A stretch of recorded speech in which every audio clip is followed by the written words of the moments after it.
Hi hello friends, ನೀವು ನೋಡ್ತಾ ಇರೋ ಮಾಸ್ಟರ್ ಮೆಕ್ಯಾನಿಕ್ ಯೂಟ್ಯೂಬ್ ಚಾನಲ್. ನಾನು ನಿಮ್ಮ ಪ್ರೀತಿ ಅಭಿಷೇಕ್.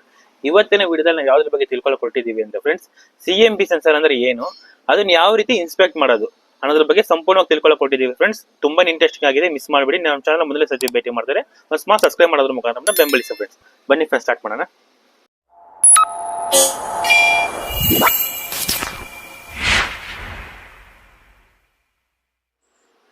ಫ್ರೆಂಡ್ಸ್, CMP ಸೆನ್ಸರ್ ನ ಕ್ಯಾಮ್ ಶಾಫ್ಟ್ ಪೊಸಿಷನ್ ಸೆನ್ಸರ್ ಅಂತ ಕರೀತಾರೆ ಫ್ರೆಂಡ್ಸ್. ಈ ಸೆನ್ಸರ್ ಏನ್ ಕೆಲಸ ಮಾಡುತ್ತೆ ಅಂತಂದ್ರೆ, ಕ್ಯಾಮ್ ಶಾಫ್ಟ್ ಯಾವ ಪೊಸಿಷನ್ ಇದೆ ಅಂತ ಸೆನ್ಸ್ ಮಾಡಿ ECM ಗೆ ಸಿಗ್ನಲ್ ಕೊಡುವಂತ ಕೆಲಸ ಮಾಡುತ್ತೆ ಫ್ರೆಂಡ್ಸ್. ಆಗ ECM ಏನ್ ಮಾಡುತ್ತೆ, ಯಾವ ಒಂದು ಸಿಲಿಂಡರ್ ಗೆ ನಾವು ಸ್ಪಾರ್ಕ್ ನ ಕೊಡಬೇಕು ಅಂತ ಅದು ಡಿಸೈಡ್ ಮಾಡುತ್ತೆ ಫ್ರೆಂಡ್ಸ್. ಈ CMP ಸೆನ್ಸರ್ ಬಗ್ಗೆ ಹೆಚ್ಚಿನ ಮಾಹಿತಿ ಬೇಕಂದ್ರೆ ನಿಮಗೆ ಆಲ್ರೆಡಿ ಒಂದು ವಿಡಿಯೋ ಮಾಡಿದ್ದೀನಿ ಫ್ರೆಂಡ್ಸ್. ಬೆಲೆಕನ ಐ ಬಟನ್ ಕ್ಲಿಕ್ ಮಾಡಿ ಅದು ನೀವು ಸಂಪೂರ್ಣವಾಗಿ ವಿಡಿಯೋನ ವಾಚ್ ಮಾಡಬಹುದು ಫ್ರೆಂಡ್ಸ್.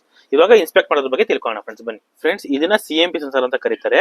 ಫಸ್ಟ್ ನೀವು ಏನ್ ಚೆಕ್ ಮಾಡ್ಬೇಕಂದ್ರೆ, ಈ ಓರಿಂಗ್ ಇದೆ ನೋಡಿ ಫ್ರೆಂಡ್ಸ್, ಈ ಓರಿಂಗ್ ಗಳನ್ನ ಚೆಕ್ ಮಾಡ್ಕೋಬೇಕು. ಕ್ರ್ಯಾಕ್ ಆಗಿದೆ, ಡ್ಯಾಮೇಜ್ ಆಗಿದೆ ಚೆಕ್ ಮಾಡಬೇಕು. ಇಲ್ಲಿ ಇದೆ ನೋಡಿ ಫ್ರೆಂಡ್ಸ್, ಎಂಡ್ ಇದೆ ನೋಡಿ, ಇದನ್ನ ಚೆಕ್ ಮಾಡ್ಕೋಬೇಕು. ಏನೋ ಕ್ರ್ಯಾಕ್ ಡ್ಯಾಮೇಜ್ ಆಗಿದ್ರೆ ನಾನು ರೀಪ್ಲೇಸ್ ಮಾಡಬೇಕು. ಇವಾಗ ಕ್ರ್ಯಾಕ್ ಡ್ಯಾಮೇಜ್ ಏನಾಗಿಲ್ಲ, ಬಟ್ ಸೆನ್ಸರ್ ಚೆನ್ನಾಗಿದೆ ಅಂತ ಹೆಂಗ್ ಹಿಡಿಯೋದು ನಾವು, ಅದನ್ನ ಚೆಕ್ ಮಾಡೋಣ ಫ್ರೆಂಡ್ಸ್. ನೋಡಿ ಫಸ್ಟ್ ಈಗ ಹಿಡ್ಕೋಬೇಕು ಫ್ರೆಂಡ್ಸ್. ನಾವು ಯಾವತ್ತು ಈ ತರ ಹಿಡ್ಕೋಬಾರ್ದು, ನಾವು ಈಗ ಹಿಡ್ಕೋಬೇಕು. ಯಾಕಂದ್ರೆ ನೋಡಿ ಫ್ರೆಂಡ್ಸ್, ಕರೆಂಟ್ ಲಾಕ್ ಮಾಡ್ತೀವಲ್ಲ, ಆ ಪಿನ್ ಇಲ್ಲಿದೆ ನೋಡಿ.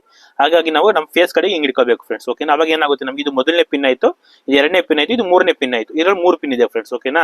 ನಾನು ಏನ್ ಮಾಡಬೇಕು, ಮೂರನೇ ಪಿನ್ ನಾವು ಬ್ಯಾಟರಿನಲ್ಲಿ ನೆಗೆಟಿವ್ ಗೆ ಕೊಡಬೇಕು ಫ್ರೆಂಡ್ಸ್. ಓಕೆನಾ? ಮತ್ತೆ ಎರಡನೇ ಪಿನ್ ನಾವೇನ್ ಮಾಡಬೇಕು, ಮಲ್ಟಿಮೀಟರ್ ಅಲ್ಲಿ ಪಾಸಿಟಿವ್ ಗೆ ಕೊಡಬೇಕು. ಮಲ್ಟಿಮೀಟರ್ ನ ಫಸ್ಟ್ ಫ್ರೆಂಡ್ಸ್ ನಾವು ಓಮ್ಸ್ ಕನೆಕ್ಟ್ ಮಾಡ್ಕೋಬೇಕು. 200 ಓಮ್ಸ್ ಗೆ ನಾವು ಸೆಟ್ ಮಾಡ್ಕೋಬೇಕು ಮಲ್ಟಿಮೀಟರ್ ನ. ಮಲ್ಟಿಮೀಟರ್ ಅಲ್ಲಿ ಪಾಸಿಟಿವ್ ಗೆ ನಾವು ಕೊಡಬೇಕು. ಓಕೆನಾ ಫ್ರೆಂಡ್ಸ್? ಹಿಡ್ಕೊಯ್ತಾನೆ ನಾವು ಮಲ್ಟಿಮೀಟರ್ ನೆಗೆಟಿವ್ ನಾವು ಬ್ಯಾಟರಿ ನೆಗೆಟಿವ್ ಕೊಡಬೇಕು ಫ್ರೆಂಡ್ಸ್. ಮತ್ತೆ ಮೊದಲನೇ ಪಿನ್ ಇದೆಯಲ್ಲ, ಈ ಮೊದಲನೇ ಪಿನ್ ನಾವು ಬ್ಯಾಟರಿ ಪಾಸಿಟಿವ್ ಕೊಡಬೇಕು. ಸರ್ಕ್ಯೂಟ್ ಡಯಾಗ್ರಾಮ್ ನಾನು ಡಿಸ್ಪ್ಲೇ ಮೆನ್ಷನ್ ಮಾಡ್ತೀನಿ, ನೋಡ್ಕೊಳ್ಳಿ ಫ್ರೆಂಡ್ಸ್. ಹಿಡ್ಕೊಯ್ತಾನೆ ಸ್ಕ್ರೂ ಡ್ರೈವರ್ ನೋಡಿ ಫ್ರೆಂಡ್ಸ್. ಸ್ಕ್ರೂ ಡ್ರೈವರ್ ನ ತಗೊಳ್ಳಿ. ಸ್ಕ್ರೂ ಡ್ರೈವರ್ ತಗೊಂಡು ಏನ್ ಮಾಡಬೇಕು, 1 mm ಗ್ಯಾಪ್ ಇರಬೇಕು ಫ್ರೆಂಡ್ಸ್. ಈ ಸೆನ್ಸರ್ಗೂ ಸ್ಕ್ರೂ ಡ್ರೈವರ್ಗೂ 1 mm ಗ್ಯಾಪ್ ಇರಬೇಕು. ಗ್ಯಾಪ್ ಹಿಡ್ಕೊಂಡು ನೀವಿಗೆ ಶೇಕ್ ಮಾಡ್ಬೇಕು ಫ್ರೆಂಡ್ಸ್.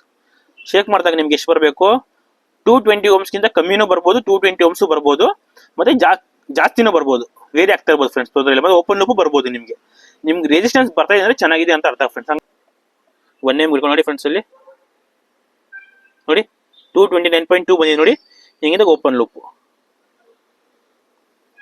ನೋಡಿ. ಓಪನ್ ಲೂಪ್ ನಾವು ಅಲ್ಲಿ ಇಟ್ಟಾಗ ನಮ್ಗೆ ಏನಾಗುತ್ತೆ, 1 mm ಕರೆಕ್ಟ್ ಡಿಸ್ಟೆನ್ಸ್ ಕೊಟ್ಟಾಗ ನಂಗೆ ಇಷ್ಟು ಬರ್ಬೇಕು, ನನಗೆ 220ನೇ ಬರ್ಬೋದು, ಅದಕ್ಕೆ ಜಾಸ್ತಿನೂ ಬರ್ಬೋದು, ಅಥವಾ ಸ್ವಲ್ಪ ಕಮ್ಮಿ ಬರ್ಬೋದು. ಹಿಂಗೆ ತೆಗೆದಾಗ ನಂಗೆ ಓಪನ್ ಲೂಪ್ ಬರ್ಬೇಕು ಫ್ರೆಂಡ್ಸ್. ಈ ತರ ಬಂತು ಅಂದ್ರೆ ಸೆನ್ಸರ್ ಚೆನ್ನಾಗಿದೆ ಅಂತ ಅರ್ಥ ಫ್ರೆಂಡ್ಸ್. ಅಕಸ್ಮಾತ್ ರೆಸಿಸ್ಟೆನ್ಸ್ ಬಂದಿಲ್ಲ ಅಂದ್ರೆ ಸೆನ್ಸರ್ ಹೋಗಿದೆ ಅಂತ ಅರ್ಥ ಫ್ರೆಂಡ್ಸ್. ಓಕೆನಾ? ಈ ತರ ವಿಡಿಯೋಗಾಗಿ ನಮ್ಮ ಚಾನಲ್ ಸಬ್ಸ್ಕ್ರೈಬ್ ಮಾಡಿ ಫ್ರೆಂಡ್ಸ್, ಬೆಂಬಲಿಸಿ. Thank you.